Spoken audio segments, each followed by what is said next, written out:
Indut NIM 1710200154. Pada kesempatan ini saya akan menjelaskan materi mengenai audit plan atau perencanaan audit. Perencanaan audit adalah total lama waktu yang dibutuhkan oleh auditor untuk melakukan perencanaan audit awal sampai dengan pengembangan perencanaan audit.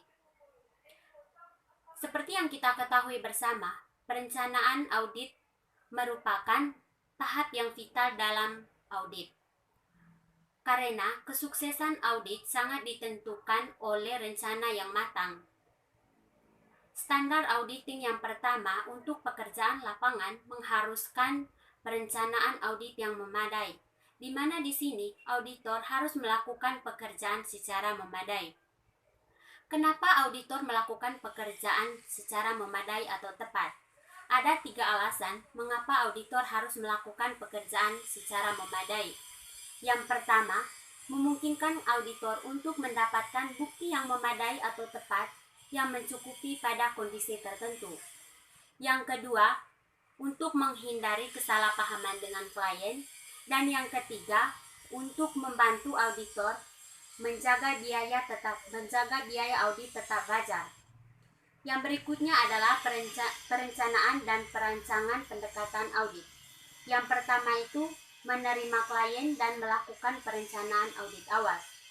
Perencanaan audit awal melibatkan 4 hal yang semuanya harus dilakukan terlebih dahulu.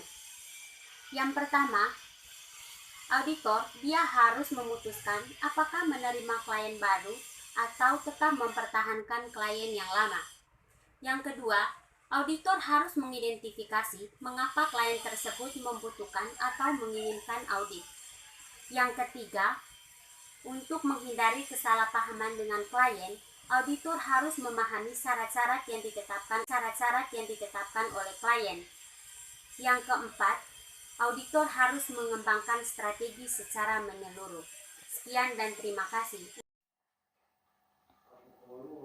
Baik, terima kasih. Perkenalkan, nama saya Maria Petroniala Firdiani Irimida Manek. Sekarang saya akan melanjutkan penjelasan mengenai perencanaan audit dan perancangan pendekatan audit. Prosedur yang dapat dipertimbangkan oleh auditor dalam perencanaan dan supervisi biasanya mencakup review terhadap catatan auditor yang berkaitan dengan satuan usaha dan diskusi dengan staf lain dalam kantor akuntan dan pegawai satuan usaha tersebut. Contoh prosedur tersebut meliputi yang pertama, mereview arsip korespondensi, kertas kerja, arsip permanen, laporan keuangan, dan laporan audit tahun lalu. Yang kedua, membahas masalah-masalah yang berdampak terhadap audit dengan staf kantor akuntan yang bertanggung jawab atas jasa non-auditing bagi satuan usaha. Yang ketiga, mengajukan pertanyaan tentang perkembangan bisnis saat ini yang berdampak terhadap satuan usaha. Dan yang keempat, membaca laporan keuangan interim tahun berjalan. Pengetahuan mengenai bisnis satuan usaha biasanya diperoleh auditor melalui pengalaman dengan satuan usaha atau industrinya, serta dari pengajuan pertanyaan kepada pegawai perusahaan. Kertas kerja audit dari tahun lalu sebelumnya dapat berisi informasi yang bermanfaat mengenai sifat bisnis, struktur organisasi, dan karakteristik operasi, serta transaksi yang memerlukan pertimbangan khusus. Sumber lain yang dapat digunakan oleh auditor adalah publikasi yang dikeluarkan oleh industri, laporan keuangan satuan usaha lain dalam industri, buku teks, majalah, dan perorangan yang memiliki pengetahuan mengenai industri. Pengetahuan tentang bisnis klien membantu auditor dalam yang pertama, mengidentifikasikan bidang yang memerlukan pertimbangan khusus. Yang kedua, menilai kondisi yang di dalamnya data akuntansi yang dihasilkan, diolah, direview, dan dikumpulkan dalam organisasi. Yang ketiga, menilai kewajaran estimasi seperti penilaian atas persediaan, depresiasi, penyisihan piutang ragu-ragu, persentase penyelesaian kontrak jangka panjang. Dan keempat, menilai kewajaran representasi manajemen. Yang kelima, mempertimbangkan kesesuaian standar akuntansi yang diterapkan dan kecukupan pengungkapannya. Sekian presentasi dari saya. Terima kasih. Nama saya Maria Matutina. Saya akan lanjut menjelaskan materi mengenai audit prosedur dan audit teknik. Audit prosedur adalah langkah-langkah yang harus dijalankan oleh seorang auditor dalam melaksanakan pemeriksaannya. Dan audit prosedur ini sangat dibutuhkan oleh asisten untuk menjalankan tugasnya secara efektif dan efisien dan tidak terjadi penyimpangan. Audit prosedur dilakukan dalam rangka mendapatkan bahan-bahan bukti atau audit evidence yang cukup untuk mendukung pendapat dari auditor tersebut dalam membuat laporan keuangannya. Sedangkan audit teknik merupakan langkah-langkah yang harus ditempuh oleh seorang auditor pada saat melaksanakan kegiatannya sebagai audit.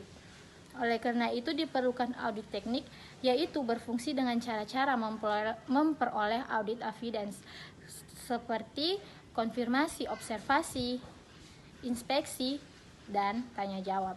Sekian dari saya. Baik, perkenalkan nama saya Aprilius Nahak. Saya akan menjelaskan materi mengenai audit program. Audit program di sini adalah daftar prosedur yang akan dilaksanakan dan bertujuan untuk meningkatkan koordinasi dan integrasi dalam bagian pemeriksaan. Kegunaan dari audit program ini untuk memperoleh gambaran mengenai audit proses yang dilakukan sebelumnya. Yang berikut definisi dari audit program. Definisi dari audit program adalah serangkaian rencana tindakan auditor yang berisikan pekerjaan yang harus dilakukan oleh seorang auditor. Yang berikut tujuan program audit. Ada 5 dari tujuan program audit ini. Tujuan yang pertama yaitu sebagai acuan pengumpulan data dan proses evaluasi pelaksanaan tugas audit. Yang kedua, sebagai pedoman spesifik dan langkah-langkah yang harus diikuti dalam mengumpulkan bukti audit. Yang ketiga, sebagai sarana perbandingan yang dikumpulkan dari tahun-tahun sebelumnya. Yang keempat, sebagai alat untuk mengontrol dan mencatat pelaksanaan yang tepat dari pekerjaan audit untuk meninjau pekerjaan audit. Yang kelima, sebagai bukti audit yang mendukung pendapat auditor.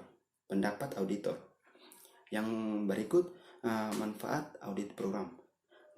Di dalam manfaat audit program ini terdapat 5 manfaat juga. Manfaat yang pertama yaitu untuk memberikan rencana setiap tahap pekerjaan audit. Yang kedua, menjadi dasar penugasan audit.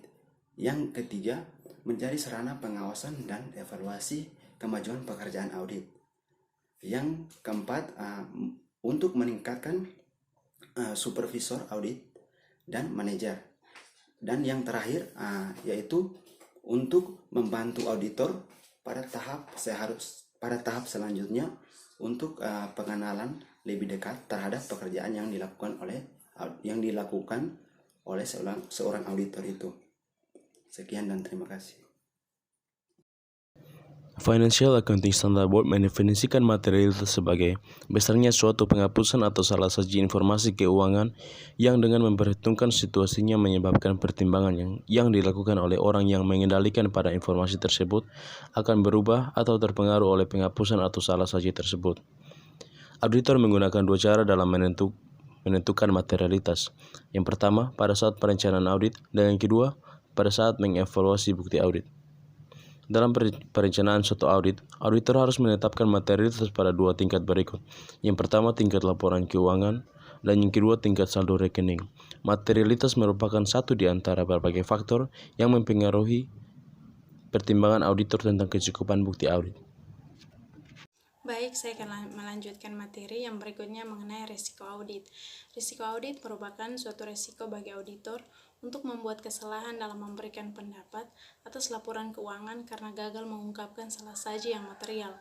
Auditor merumuskan suatu pendapat atas laporan keuangan sebagai keseluruhan atas dasar bukti yang diperoleh dari hasil verifikasi ACRC yang berkaitan dengan saldo akun secara individual atau golongan transaksi.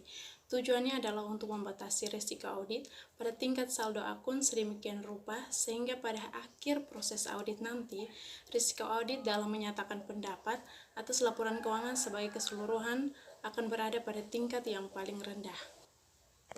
Terdapat 3 komponen risiko audit, yaitu yang pertama risiko bawaan. Risiko bawaan adalah kerentanan suatu saldo akun atau golongan transaksi terhadap suatu salah saji yang material dengan asumsi bahwa tidak terdapat pengendalian yang terkait. Sebagai contohnya, perhitungan yang rumit lebih mungkin disajikan salah jika dibandingkan dengan perhitungan yang sederhana. Yang kedua, risiko pengendalian.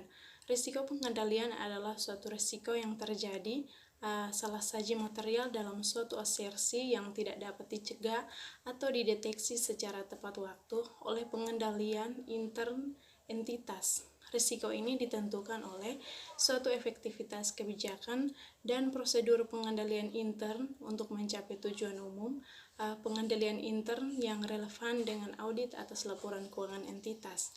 Sebagai contoh, pengendalian intern mungkin menjadi tidak efektif karena kelalaian manusia atau akibat ceroboh atau bosan atau karena adanya kolusi di antara personel pelaksanaan. Yang ketiga, risiko deteksi. Risiko ini disebabkan oleh kegagalan auditor dalam mendeteksi salah saji material setelah audit dilaksanakan sesuai dengan standar auditing. Risiko ini timbul sebagian karena ketidakpastian yang ada pada waktu auditor tidak memeriksa 100% saldo akun atau golongan transaksi, dan sebagian lagi karena ketidakpastian lain yang ada walaupun saldo akun atau golongan transaksi tersebut diperiksa 100%. Sekian dari saya. Trying not to feel the same, but it's a shame that